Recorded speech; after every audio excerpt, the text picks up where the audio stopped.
Olá, meus irmãos, que a paz do Senhor Jesus seja sobre a vida de cada um de vocês. Estamos aqui para mais um dia de leitura do Plaboc. Hoje, o dia de número 94. Então, é com muita alegria que eu recebo você aqui. Desde já eu te convido para que você se inscreva aqui no canal, para que você clique ali no sininho e ative as notificações para que você não perca nenhuma novidade quando houver vídeos aqui, né, lançamentos no canal, tá bom? Eu também te convido aí na descrição do vídeo e entrar no nosso grupo exclusivo do WhatsApp, onde lá nós destacamos ali e compartilhamos materiais complementares que vão ajudar você nessa sua jornada de leitura da palavra de Deus, tá bom? Então, vamos hoje dar prosseguimento, faremos uma leitura, mais uma leiturazinha salpicada. Faremos a leitura de 2 Samuel, capítulo 12, dos versos 26 até o 31. Depois vamos para o primeiro livro das Crônicas, capítulo 20, apenas os versos 2 e 3. E depois retornaremos para o segundo livro de Samuel, lendo todo o capítulo de número 13, tá bom? Então, eu te convido agora a fechar os olhos, vamos orar ao Senhor e pedir a Deus uma bênção na leitura da sua palavra. Senhor nosso Deus, nós pedimos que o Senhor nos ajude, que o teu bom Espírito seja conosco. Segure na nossa mão e nos guie, para que conheçamos e possamos desvendar os mistérios contidos na tua palavra. Nos ajuda. Perdoa, Senhor, os nossos pecados. Que o Senhor nos liberte a mente e o coração. Que sejamos voltados agora para o aprendizado do Senhor, em nome de Jesus. Amém. Amém, queridos? Então vamos lá.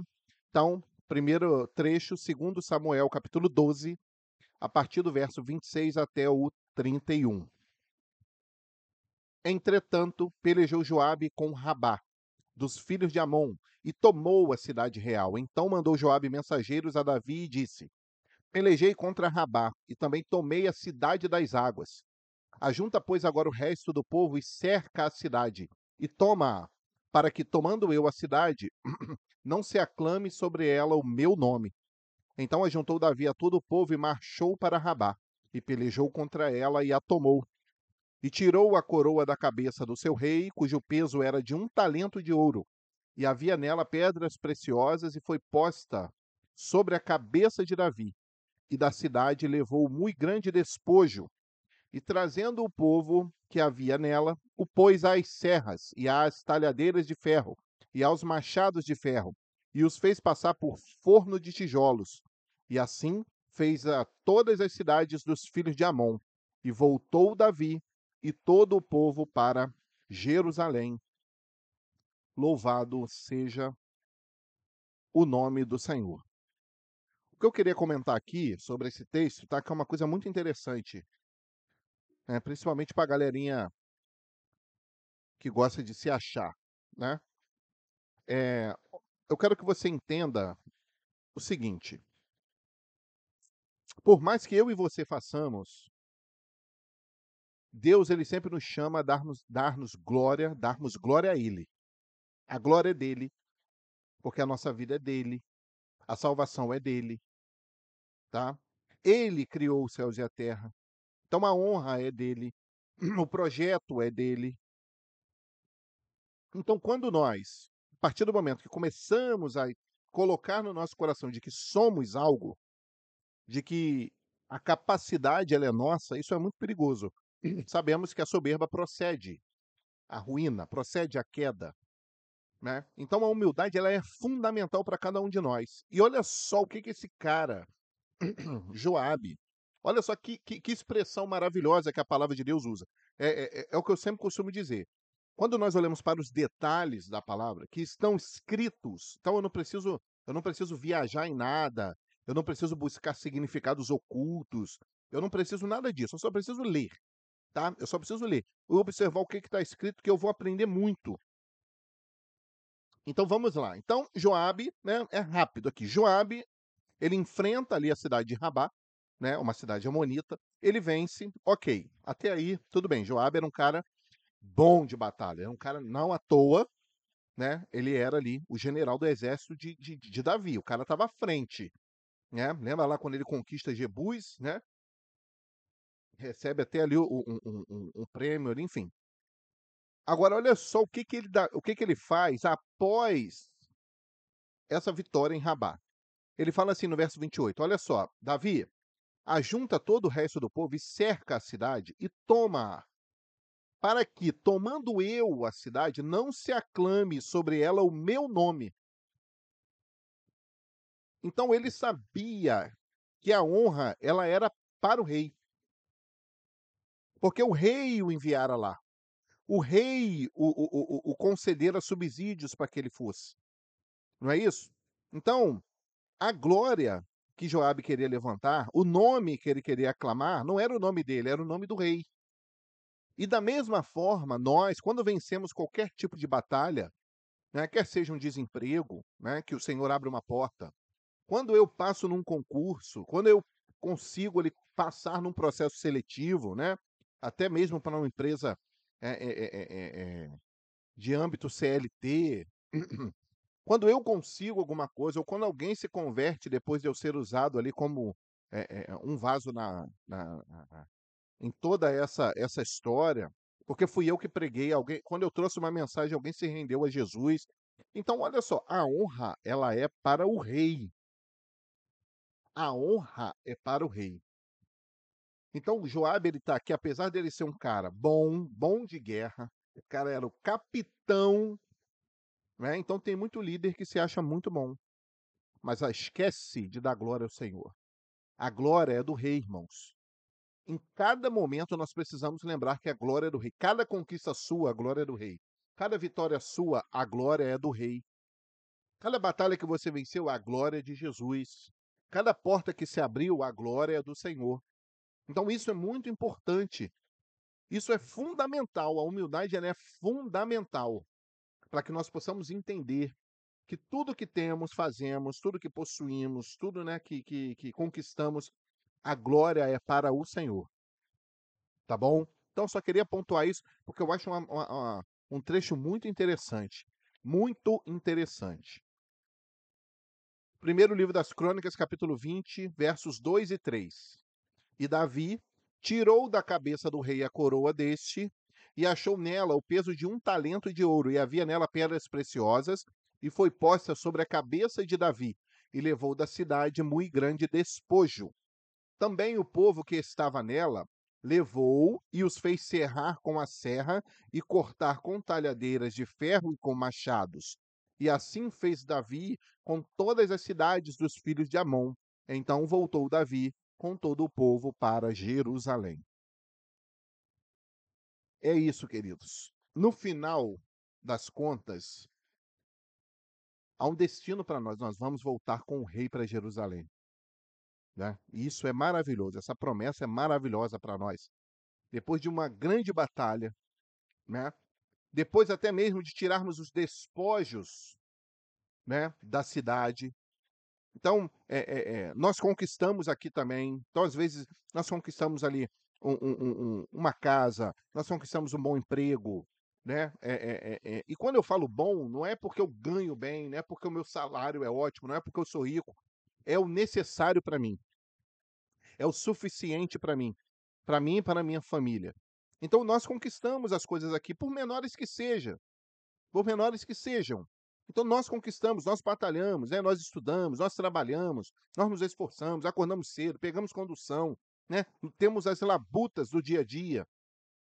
É o despojo dessa terra, irmãos, é o despojo dessa terra, mas há um lugar separado para nós. Após essa vida aqui, após essa batalha contra o pecado, contra a carne, contra as potestades, o que, que vai acontecer? Nós vamos voltar com Davi, com o rei. Nós vamos voltar para Jerusalém Celestial com o nosso Cristo. Então nós precisamos crer nisso, irmãos. Precisamos crer nessa das maiores promessas que o Senhor nos fez. Ele pode ter te prometido tudo aqui, e se o Senhor prometeu, ele vai cumprir. Se ele prometeu te curar, se ele prometeu te dar um bom emprego, se ele prometeu te prosperar muito, que seja. Mas há um projeto e um propósito muito maior. E esse propósito é voltar para Jerusalém com o rei. Então nós queremos voltar para Jerusalém com o rei. Nós queremos a vida eterna. Nós queremos que Jesus venha nos buscar e nos leve de volta para Jerusalém. Queremos ir com ele, porque a promessa que ele nos deu foi essa: eu vou voltar e eu vou buscar cada um de vocês para que onde eu estiver, vocês estejam juntos comigo para toda a eternidade. Louvado seja Deus. Que maravilha, que benção, que promessa. Por fim, o nosso último trecho de hoje, segundo o livro de Samuel, capítulo de número 13. Aqui o negócio começa a desandar na vida de Davi, né? Então aqui o negócio começa a ficar pesado. Então vamos lá. E aconteceu depois disso que, tendo Absalão, filho de Davi, uma irmã formosa, cujo nome era Tamar, Amnon, filho de Davi, amou-a. Então, lembrando, né, que Amnon era meio-irmão de Tamar. Eles eram ambos filhos de Davi, mas de mães diferentes, né? De mães diferentes. Então, Tamar era filho de uma mãe e Amnon era filho de outra mãe. Mas Tamar e Absalão eram filhos da mesma mãe, né? E, claro, de Davi. E angustiou-se Amnon até adoecer por Tamar, sua irmã, porque era virgem, e parecia aos olhos de Amnon dificultoso fazer-lhe alguma coisa. Tinha, porém, Amnon um amigo, cujo nome era Jonadab, filho de Simeia, irmão de Davi. E era Jonadab homem muito sagaz. Para você que acha que companhia não tem nada a ver, não é à toa que o Salmo 1 fala de quem se assenta à roda dos escarnecedores. Né? É óbvio, né? É óbvio. A pessoa faz porque ela quer, sim, mas a companhia, as amizades, o meio em que o ambiente ali das amizades, isso interfere muito, irmãos. Interfere muito. Então, Jonadab diz ali a Absalão, ou melhor, a Amnon. Jonadab diz a Amnon: Por que tu de manhã em manhã tanto emagreces, sendo filho do rei? Não me farás saber a mim? Então lhe disse Amnon: Amo a Tamar, irmã de Absalão, meu irmão. E Jonadab lhe disse: Deita-te na tua cama e finge-te doente. Quando teu pai te vier visitar, dize-lhe: Peço-te que minha irmã Tamar venha, e me dê de comer pão e prepare a comida diante dos meus olhos, para que eu a veja e coma da sua mão. Deitou-se, pois, Amnon e fingiu-se doente, e vindo o rei visitá-lo, disse Amnon ao rei: Peço-te que minha irmã Tamar venha, e prepare 2 bolos diante dos meus olhos, para que eu coma de sua mão. Mandou então Davi a casa a Tamar, dizendo: Vai à casa de Amnon, teu irmão, e faze-lhe alguma comida. E foi Tamar à casa de Amnon, seu irmão. Ele, porém, estava deitado. E tomou a massa e a amassou e fez bolos diante dos seus olhos. E cozeu os bolos. E tomou a assadeira e os tirou diante dele. Porém, ele recusou a comer. E disse a Amnon: Fazei retirar a todos a minha presença. E todos se retiraram dele. Então disse Amnon a Tamar: Traze a comida à câmara, e comerei da tua mão. E tomou Tamar os bolos que fizera e os trouxe a Amnon, seu irmão, à câmara.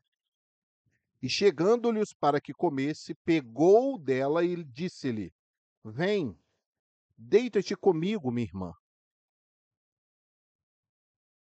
Porém ela disse: Não, irmão meu, não me forces, porque não se faz assim, Israel, não faças tal loucura. Porque aonde iria eu com a minha vergonha? E tu serias como um dos loucos de Israel. Agora, pois, peço-te que fales ao rei, porque não me negará a ti. Porém, ele não quis dar ouvidos à sua voz. Antes, sendo mais forte do que ela, a forçou e se deitou com ela. Depois, Amnon aborreceu com grandíssimo aborrecimento, porque maior era o aborrecimento com que a aborrecia do que o amor com que a amara. E disse-lhe Amnon: Levanta-te e vai. Então ela lhe disse: Não há razão de me despedires assim. Maior seria este mal do que o outro que me já tens feito. Porém, não lhe quis dar ouvidos. E chamou a seu moço que o servia e disse: Deita esta fora, e fecha a porta após ela. E trazia a ela uma roupa de muitas cores, porque assim se vestiam as filhas virgens dos reis, com capas. E seu criado a deitou fora e fechou a porta após ela. Então Tamar tomou cinza sobre a sua cabeça, e a roupa de muitas cores que trazia rasgou, e pôs as mãos sobre a cabeça e foi-se andando e clamando. E Absalão, seu irmão, lhe disse: Esteve Aminon, teu irmão, contigo? Ora, pois, irmã minha, cala-te, é teu irmão, não se angustie o teu coração por isso. Assim ficou Tamar e esteve solitária em casa de Absalão, seu irmão. E ouvindo o rei todas essas coisas, muito se acendeu em ira. Porém, Absalão não falou com Aminon, nem mal nem bem, porque Absalão aborrecia a Aminon por ter forçado a Tamar, sua irmã. O ponto que eu queria chegar aqui é principalmente no que tange ali a vida dos jovens. Porque a grande questão é essa aqui. Poderíamos falar muito, sim, mas é aquilo que você perde num momento. É aquilo que você perde por causa de um sentimento. Então, nós vemos aqui que Aminon, né? Oh, ele amava sua irmã, ele amava, tinha, na verdade, o que ele tinha era uma paixão por ela. Não é isso? E ele se deixou levar por esse sentimento. Então, uma falta de irresponsabilidade total, total. E ela ainda fala: "Olha só, se você me pedir ao rei, o rei não vai, ele não vai me dar você, ele não vai me dar a você. Você acha que ele não vai te negar isso, se você me pedir a ele?" Mas ele não quis. Por quê? Porque ele não queria compromisso. Ele não era sujeito homem o suficiente para assumir aquilo ali. Não é isso? E muitas das vezes, assim, queridos, são jovens e até mesmo homens que não querem compromisso. E isso podemos ver muitas das vezes dentro das igrejas, que só quer conhecer, que só quer passear, só quer lá, lá, lá, lá, só quer lê, vai para lá, vem para cá, mas não quer tomar uma posição. Então, olha só, foi um momento da vida desse cara, um momento guiado por um sentimento, mas esse momento guiado, mas foi só um momento, mas foi muito rápido, foi só uma vez. Aquilo ali acabou com a vida dele. Aquilo ali acabou com a vida da família, aquilo ali entrou dentro da família de tal forma. Então você imagina a situação dentro do âmbito familiar. Então isso é muito importante. E claro, isso diz respeito a nós, ao pecado. É o sentimento. E eu não estou falando só de sentimento da carne, de corpos, de relacionamento físico, eu não estou falando só isso, mas é o pecado como um todo. É o pecado como um todo, porque aquele momento, aquele instante que você é guiado por um sentimento, nesse momento você vai entra no pecado, aquele pecado vai trazer consequências para o resto da sua vida e vai te levar à distância completa de Deus. E aqui a gente fala de morte eterna, não é isso? Porque nós vamos continuar lendo e vamos ver o que aconteceu com Aminon. Vamos ver. Então a menina ainda ficou lá, solitária, sem amparo algum. Ficou lá, sem amparo.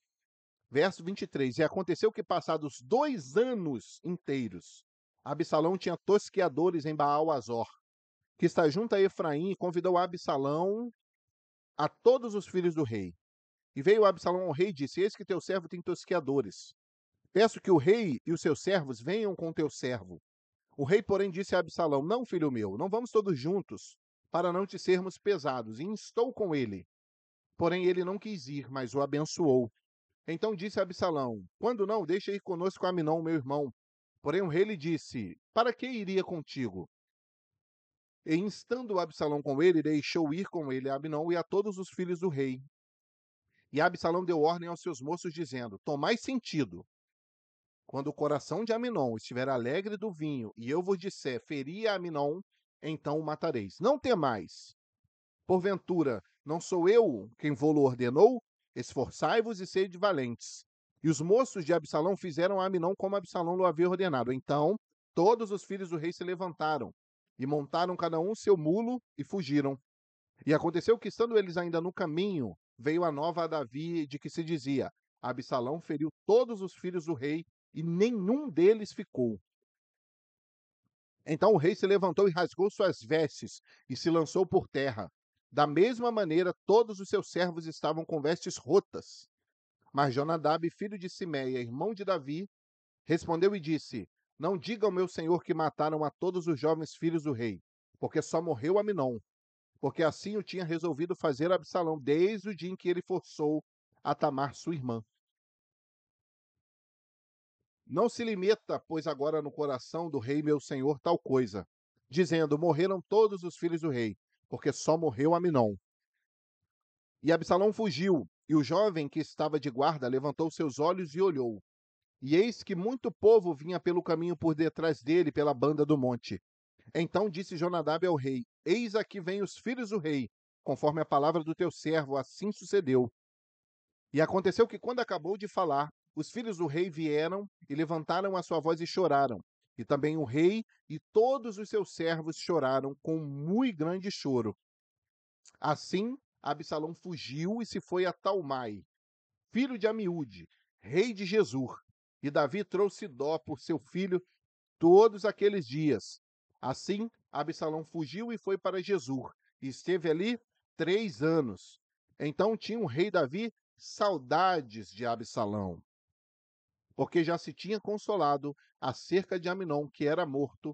Louvado seja o nome do Senhor. Então, nós vemos aqui, começa tragédia atrás de tragédia na vida de Davi, né? Lembrando do juízo que o Senhor colocou, ele diz o seguinte: ó, a espada não se apartará da tua casa. Lembra disso?